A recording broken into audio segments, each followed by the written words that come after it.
नमस्कार, आप देख रहे हैं आवाज इंडिया, देश की भरोसेमंद आवाज। मैं हूं पिंकी। खबरों का सिलसिला शुरू करने से पहले आइए नजर डालते हैं आज की हेडलाइंस पर। उपराष्ट्रपति पद पर सीधा मुकाबला, राजग बनाम विपक्ष। मेरी हत्या हुई तो जिम्मेदार अखिलेश यादव होंगे, विधायक पूजा पाल का बड़ा आरोप। कोल्हापुर में दो समुदायों के बीच हिंसक पथराव, 2 पुलिसकर्मी सहित 10 लोग घायल। अमेरिका बदलेगा भारत में राजदूत, ट्रंप ने सर्जियो गौर को नॉमिनेट किया। अब खबरें विस्तार से। उपराष्ट्रपति चुनाव अब सीधी टक्कर का रूप ले चुका है। सत्तारूढ़ राजग ने महाराष्ट्र के राज्यपाल और तमिलनाडु से भाजपा के वरिष्ठ नेता सीपी राधाकृष्णन को मैदान में उतारा है, तो वहीं विपक्ष ने सुप्रीम कोर्ट के पूर्व न्यायाधीश बी सुदर्शन रेड्डी को उम्मीदवार बनाया है। दोनों ही दक्षिण भारत से आते हैं, इसलिए इस मुकाबले को दक्षिण बनाम दक्षिण कहा जा रहा है। नामांकन पत्रों की जांच पूरी हो चुकी है और दोनों उम्मीदवारों के कागजात सही पाए गए हैं। विपक्षी दलों ने इसे वैचारिक लड़ाई बताया है, जबकि आंकड़े साफ तौर पर राजग के पक्ष में हैं। शरद पवार ने साफ कर दिया है कि उनकी पार्टी राजग उम्मीदवार को समर्थन नहीं देगी और सभी विपक्षी वोट रेड्डी के पक्ष में जाएंगे। हालांकि आंध्र प्रदेश के मुख्यमंत्री चंद्रबाबू नायडू ने विपक्षी उम्मीदवार उतारे जाने को गैर जरूरी बताया और खुलकर राजग उम्मीदवार के समर्थन का ऐलान कर दिया है। इसी बीच राधाकृष्णन ने दिल्ली में केंद्रीय मंत्री नितिन गडकरी से भी मुलाकात की और चुनावी रणनीति पर चर्चा की है। यानी तस्वीर साफ है कि मुकाबला सख्त बयानबाजी का जरूर है, लेकिन आंकड़ों की मजबूती राजग के साथ है। समाजवादी पार्टी से बर्खास्त विधायक पूजा पाल ने पार्टी अध्यक्ष अखिलेश यादव पर बड़ा हमला बोला है। उन्होंने सोशल मीडिया पर 2 पन्नों का पत्र जारी कर कहा कि अगर उनकी हत्या होती है तो उसकी जिम्मेदार सीधे सीधे अखिलेश यादव होंगे। पूजा पाल ने आरोप लगाया है कि सपा में पिछड़े, अति पिछड़े और दलितों को दूसरे दर्जे का नागरिक माना जाता है, जबकि मुस्लिमों को प्राथमिकता दी जा रही है। उन्होंने यह भी कहा कि उनके पति की हत्या के मामले में भी समाजवादी पार्टी ने न्याय दिलाने की जगह माफियाओं का साथ दिया। पूजा पाल ने लिखा है कि पार्टी से निकाले जाने के बाद उन्हें सोशल मीडिया पर गालियां और जान से मारने की धमकियां तक दी जा रही हैं। गौरतलब है कि बीते 14 अगस्त को समाजवादी पार्टी ने उन्हें मुख्यमंत्री योगी आदित्यनाथ की विधानसभा में तारीफ करने के कुछ ही घंटों बाद निष्कासित कर दिया था। 2022 में पूजा पाल प्रयागराज की चायल सीट से विधायक चुनी गई थी।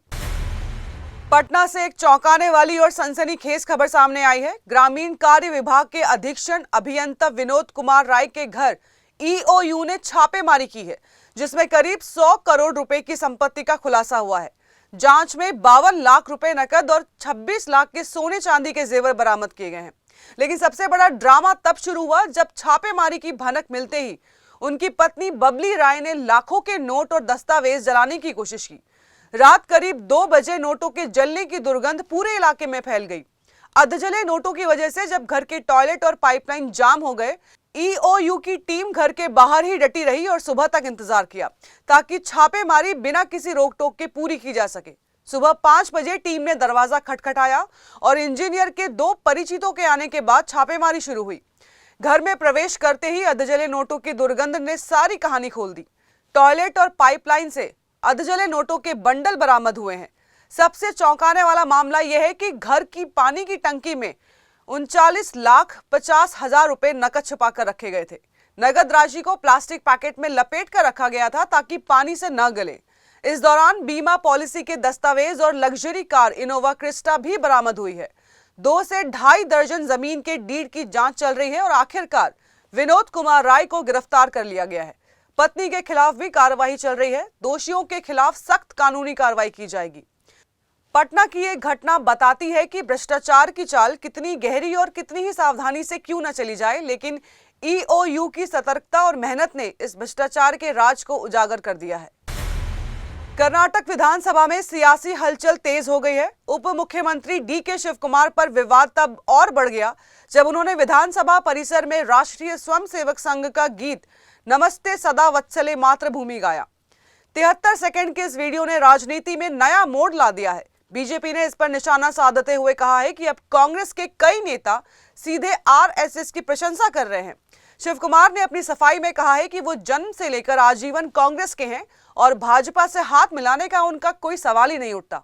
उन्होंने विधानसभा में विपक्ष की आलोचनाओं को खारिज करते हुए कहा है कि अन्य राज्यों में भाजपा के नेतृत्व वाली सरकारों की खामियों को उजागर करना उनका कर्तव्य है।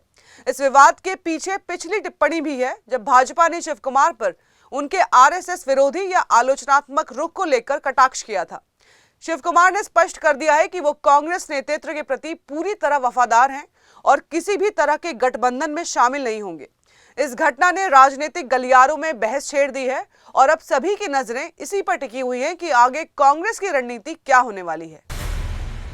कोल्हापुर से बड़ी और चौंकाने वाली खबर सामने आ रही है। शुक्रवार रात सिद्धार्थनगर इलाके में दो समुदायों के बीच पथराव और हिंसक झड़प हुई, जिसमें 2 पुलिसकर्मी समेत 10 लोग गंभीर रूप से घायल हुए। मामला राजे बागेश्वर फुटबॉल क्लब की वर्षगांठ के मौके पर सड़क पर बनाए गए मंच को हटाने को लेकर शुरू हुआ। भीड़ ने तुरंत हंगामा करना शुरू कर दिया। एक टेम्पो और कार में आग भी लगा दी और कई वाहनों में तोड़फोड़ की। स्थानीय पुलिस की टीम और बड़े अफसर तुरंत मौके पर पहुंचे और स्थिति को काबू में करने के लिए जुट गए। पुलिस ने लोगों से सोशल मीडिया पर फैल रही अफवाहों पर ध्यान न देने की अपील की है और दोनों समुदायों के नेता से शांति बनाए रखने के लिए कहा है। फिलहाल तनाव को देखते हुए इलाके में बड़ी संख्या में पुलिस और पैरामिलिट्री फोर्स तैनात कर दी गई है। पुलिस उत्पात मचाने वालों की पहचान कर उनके खिलाफ कड़ी कार्रवाई कर रही है।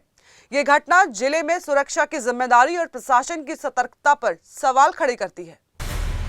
वक्त हो चला है एक छोटे से ब्रेक का।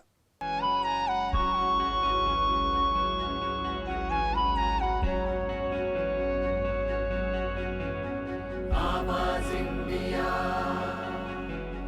आवाज इंडिया, आवाज इंडिया, आवाज इंडिया, इंडिया, इंडिया, आवाज इंडिया।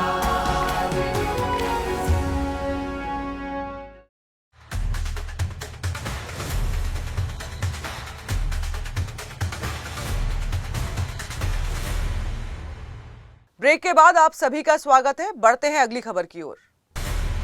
पंजाब के होशियारपुर जिले के मंडियाला गांव में शुक्रवार देर रात एक भयानक हादसा हुआ।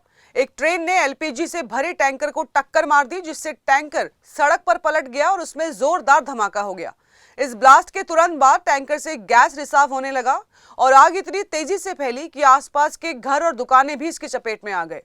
इस हादसे में 2 लोग जिंदा जलकर मौत के घाट उतर गए और 30 से ज्यादा लोग गंभीर रूप से झुलस गए। घायलों को तुरंत होशियारपुर सिविल अस्पताल में भर्ती करा दिया गया है, जहां 6 लोगों की हालत गंभीर बताई जा रही है। आग लगने की घटना के बाद इलाके में अफरा तफरी मच गई है और लोग गांव से 3-4 किलोमीटर दूर सुरक्षित स्थानों पर चले गए हैं। प्रशासन ने होशियारपुर जालंधर नेशनल हाईवे को बंद कर दिया है और 1 किलोमीटर के दायरे में लोगों को सुरक्षित स्थान पर ले जाने के लिए कहा गया है। एसडीआरएफ और पुलिस बचाव कार्य में जुटी है और आग पर काफी हद तक काबू पा लिया गया है। होशियारपुर की डीसी आशिका जैन ने बताया कि हादसे के कारणों और नुकसान का आकलन स्थिति सामान्य होने के बाद ही किया जाएगा।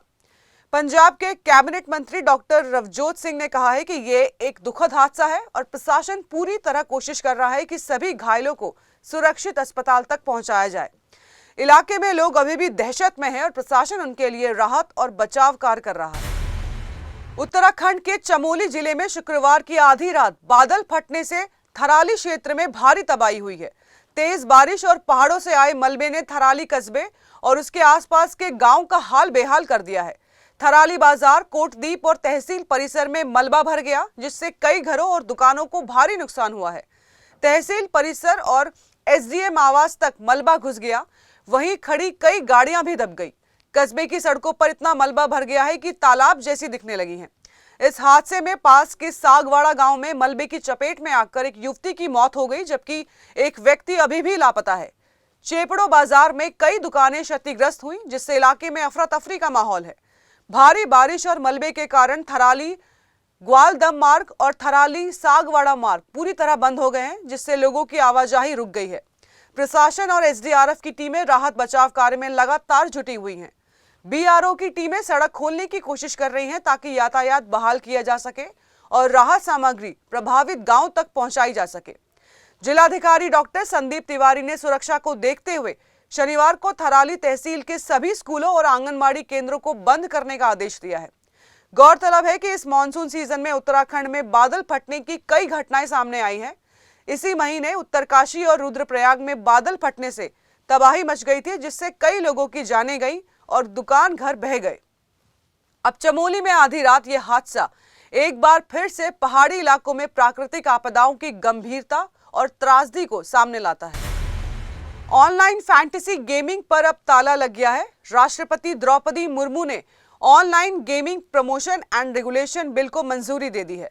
संसद के दोनों सदनों से पारित होने के बाद अब ये कानून बन चुका है और इसके प्रावधान लागू हो गए हैं। इसके तहत fantasy league, online lottery, card games, poker, rummy और सट्टेबाजी जैसे रियल मनी गेम्स पर पूरी तरीके से प्रतिबंध लगा दिया गया है। आईटी मंत्री अश्विनी वैष्णव ने संसद में ये बिल पेश करते हुए कहा कि सरकार ऑनलाइन गेमिंग के केवल 2 सेगमेंट को प्रमोट करेगी, लेकिन रियल मनी गेमिंग को समाज के लिए खतरा मानते हुए उस पर पूरी तरह रोक लगाई जा रही है। ड्रीम 11 और माई 11 सर्किल जैसे बड़े ऐप्स ने पहले ही अपने प्लेटफॉर्म्स पर रियल मनी गेम्स को बंद कर दिया है।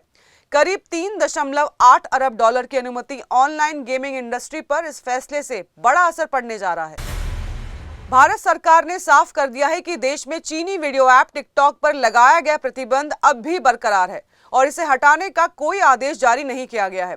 इलेक्ट्रॉनिक्स और सूचना प्रौद्योगिकी मंत्रालय के सूत्रों ने अब उन खबरों को भ्रामक बताया जिनमें कहा जा रहा था कि टिकटॉक पर से बैन हटा दिया गया है। जून 2020 में भारत सरकार ने 59 चीनी मोबाइल ऐप्स पर प्रतिबंध लगाया था, जिनमें टिकटॉक, यूसी ब्राउजर और वी चैट जैसे लोकप्रिय ऐप शामिल थे। सरकार ने इन्हें देश की संप्रभुता, अखंडता और सुरक्षा के लिए खतरा बताया था। सूत्रों के मुताबिक अभी भी इंटरनेट सेवा प्रदाता टिकटॉक की वेबसाइट को ब्लॉक किए हुए है। हालांकि कुछ यूजर्स तकनीकी खामी की वजह से वेबसाइट एक्सेस कर पा रहे थे, लेकिन वे लॉगिन करने, वीडियो अपलोड करने या देखने में सक्षम नहीं थे। ऐप स्टोर्स पर अब भी टिकटॉक उपलब्ध नहीं है। दरअसल गलवान घाटी में जून 2020 में भारत और चीन के बीच हुई हिंसक झड़प के बाद सरकार ने ये बड़ा कदम उठाया था। टेक एक्सपर्ट्स ने उस समय चेतावनी दी थी कि ये ऐप्स भारतीय यूजर्स का डेटा और लोकेशन जानकारी चीन स्थित सर्वरों तक पहुंचा रहे थे। अब सरकार का दोहराया गया रुख साफ कर रहा है कि टिकटॉक पर बैन फिलहाल जारी रहेगा और अफवाहों पर विश्वास करने की जरूरत नहीं है। अमेरिका के न्यूयॉर्क में शुक्रवार को एक भीषण सड़क हादसा हुआ जिसने हर किसी को हिलाकर रख दिया है। नियाग्रा फॉल्स ने न्यूयॉर्क सिटी जा रही यात्रियों से भरी बस अनियंत्रित होकर पलटी और खाई में जा गिरी। इस दर्दनाक हादसे में कई लोग अपनी जान गंवा चुके हैं और दर्जनों गंभीर रूप से घायल हैं। बस में भारत, चीन, फिलीपींस समेत कई देशों के यात्री सवार थे। प्रत्यक्षदर्शियों ने बताया है कि दुर्घटना के बाद सड़क पर हर जगह शीशे बिखरे हुए थे और यात्रियों का सामान चारों ओर फैला हुआ था। न्यूयॉर्क की गवर्नर कैथी होचुल ने तुरंत राहत और बचाव कार्य तेज करने के निर्देश दिए हैं। प्रारंभिक जांच में पुलिस ने बताया कि चालक का ध्यान भटकने के कारण बस नियंत्रण खो बैठी, लेकिन हादसे की सटीक वजह की गहन जांच अभी भी जारी है। स्थानीय अधिकारियों ने लोगों से इस मार्ग पर पूरी सावधानी बरतने की अपील की है और राहत कार्य में एम्बुलेंस और मेडिकल हेलीकॉप्टर सक्रिय हैं। अमेरिकी राष्ट्रपति डोनाल्ड ट्रंप ने अपने करीबी सहयोगी सर्जियो गौर को भारत में अगले अमेरिकी दूत और दक्षिण मध्य एशियाई मामलों के लिए विदेश दूत के रूप में नॉमिनेट किया है। गौर व्हाइट हाउस के प्रेसिडेंशियल पर्सनल ऑफिस के निदेशक रह चुके हैं और ट्रंप ने उन्हें अपना भरोसेमंद सहयोगी बताया है। यह नियुक्ति ऐसे समय में आई है जब भारत अमेरिका संबंध व्यापार और भू राजनीतिक मसलों पर तनावपूर्ण है। भारत में आयात पर पहले 25% और फिर रूसी तेल खरीद पर 50% तक टैरिफ की धमकी से दोनों देशों के बीच व्यापारिक विवाद बढ़ा है। यदि गौर को सीनेट की मंजूरी मिलती है तो वो भारत अमेरिका संबंधों के इस चुनौतीपूर्ण दौर में अमेरिका का प्रतिनिधित्व करेंगे और मेक अमेरिका ग्रेट अगेन के एजेंडे को लागू करने में अहम भूमिका निभाएंगे।